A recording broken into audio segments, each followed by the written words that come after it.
another episode of Inside Eastern Utah. I am your host, Scotty Draper, and with spring on its way, we have plenty of fun activities coming up in the Castle Country area, and one of those that is highly anticipated is the annual St. Patrick's Day Parade that takes place in Price City. And we have three representatives here that are going to tell us a bit more about this year's parade, a bit about its history, and take us through to the event that is going to happen on Saturday, March 17th, which is actually St. Patrick's Day this year. Yes. So it's a good year to have the parade. Yes, it is. And we have with us Megan, Sherry, and Rick. They are all very involved in the parade. So thank you for joining us today. Thank you for having us. Thank you. And let's start with the history. It has been 38 years now since the parade began. And Sherry, your family has been very involved in this. Can you tell us a bit about how it came about 38 years ago? Yes, thank you. My dad, Corky Nichols, founded the St. Patrick's Day Parade in 1984. In 1991, which was the parade's 20th anniversary, he was honored as the Grand Marshal that year. And in 2014, he was remembered as the parade's honorary Grand Marshal. So it's rich in history for your family, of course. Is. And speaking of Grand Marshals, you were Grand Marshal yourself just a couple years ago. I was honored in 2016 as the parade's Grand Marshal. And this is my dad's jacket he wore when he was in the fantastic. Grand Marshal in 1991. I wore this jacket in the parade when he was honored as the honorary Grand Marshal. I wore it in the parade when I was the Grand Marshal, and we just wear it every year to honor him in the parade. And we also drive his red dune buggy in the parade, which is what he used to do. Yeah. So St. Patrick's Day is obviously highly anticipated for your family each year. It is. It's one of our funnest holidays. Yes, and we were speaking before this, and you were telling me why you love the holiday so much, and you're like, there's no presents, there's no obligations, you can celebrate, you cannot, it can be as big of a get-together as you want, or just a small gathering, so it's really for everyone just to come out and have fun, and I think that's really the point of the parade each year, so. And everyone is happy, and everyone can act like kids again. Yes. It's just fun. They can laugh and have fun.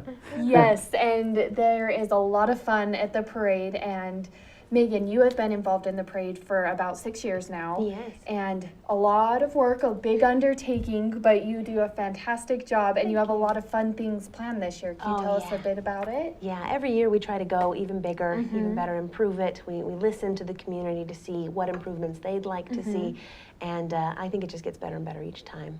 Yes, I mean, each year there's a lot of people that participate every year, but every year you also get new participants, so it changes each year. There's a lot of history that comes out, but there's always new stuff to experience. Exactly. And we've increased the amount of categories you can win for participants. They're constantly competing against each other for most beautiful or funniest entry or the best use of the theme, and it gets pretty gritty. Yeah, I'm sure, and there's a mayor's choice as well, right? Chairman's choice, and the Castle Valley Center does a beautiful job making this huge trophy every year, and so it's a big honor. It is.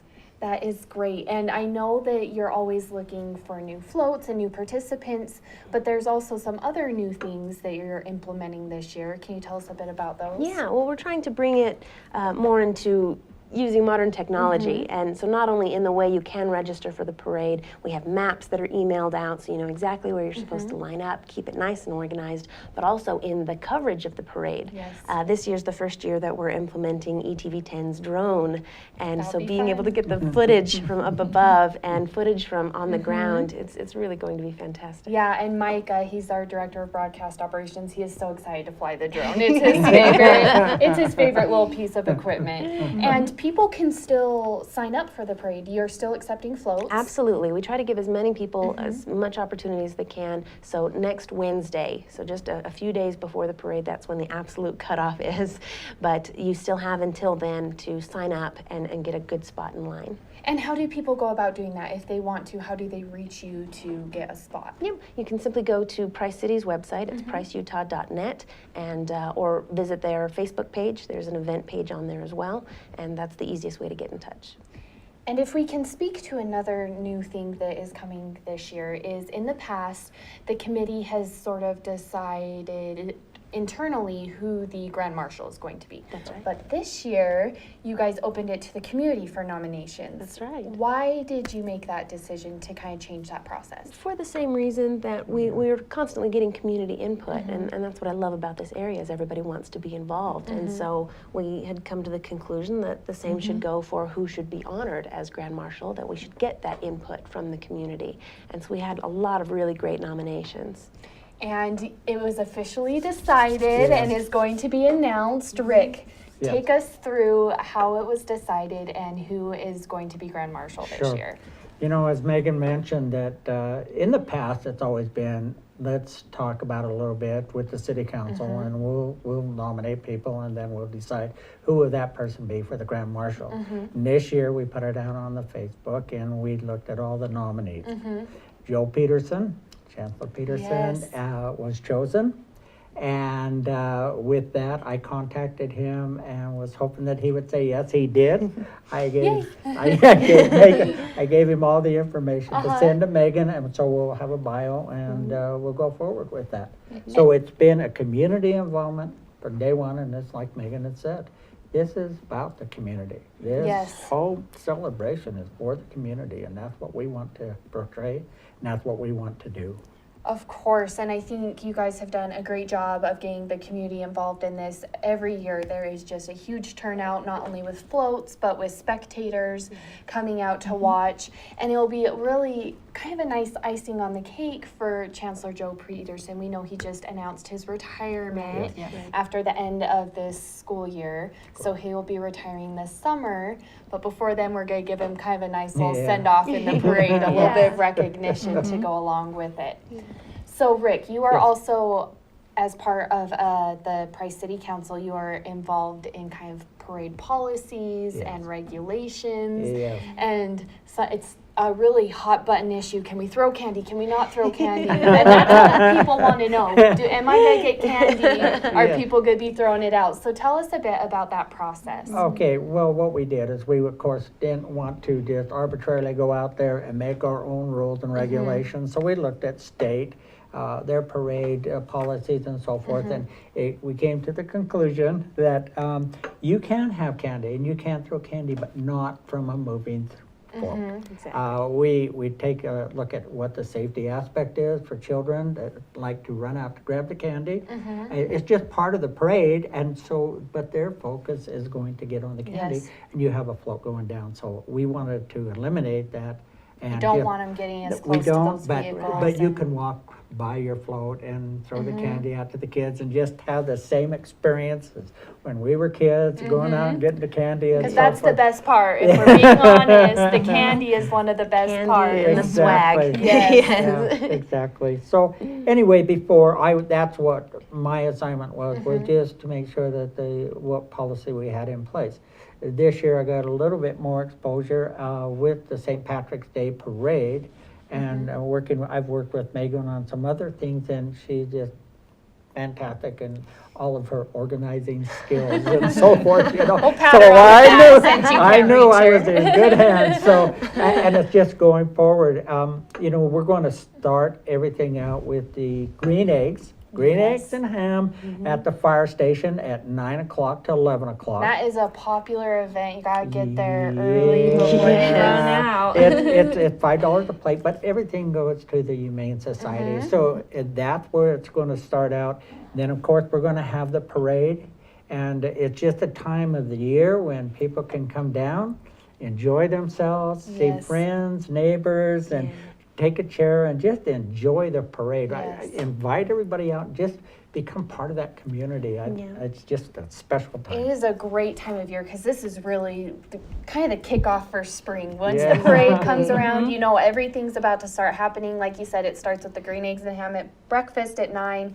The parade is at noon on Price Main Street. And then after that, they're having the home garden and recreation Yes. show at the event center. So really, from morning until evening, there is going to be something for everyone going on in Price City. Exactly. Yes.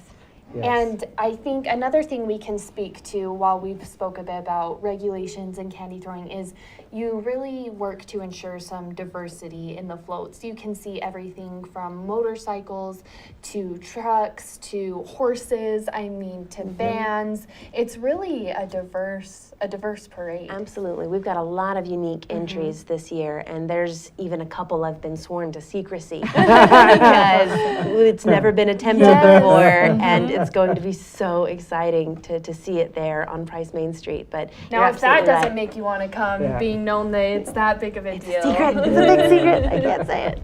Oh, but yeah, they're beautiful floats. The time it takes for these businesses and organizations they put into these floats is outstanding, and it's really beneficial for them because Yes. it's free exposure. It's getting involved Free with the community. advertisement. Yes. Exactly. Free advertisement for whatever organization or business that you have. And then you might even get some bragging rights if you win, which is Big a trophy. big thing. Yeah. Sherry, you have seen obviously the evolution of this parade since its inception to now. Can you speak a bit about what that looks like? What does that first parade that you remember kind of look like versus what it is now? It's changed a lot. It's advanced through the years. And I think one of the things that's so much fun is the competition between the float people. Yeah. Because when you get there and you start the lineup, you will look for certain families who you have won trophies and they haven't, or they have one and you haven't. So one of the things we do is we all have beads. So we walk down the parade line and find our people, our friends, the people that we only see once a year, and exchange St. Patrick's Day beads. Fun. And just wish each other well, and it's a lot of fun. Oh, it is a very friendly competition and really a great thing for the community, even if you're not participating in the actual parade. So be sure to mark it on your calendar. It's coming up Saturday, the 17th, St. Patrick's Day. It's a really good one this year. It's on St. Patrick's Day at noon. You can start your morning at 9 a.m. at the fire station in Price City. They are going to be having the green eggs and ham breakfast. And then you can go to the Home and Garden Show after that, have a pretty nice, well-rounded day. Yeah. Yes. So thank you guys so much for joining us and taking some time. Put those on your calendar. They're coming up quickly. And stick around. We're going to be back in just a few minutes with more on Inside Eastern Utah.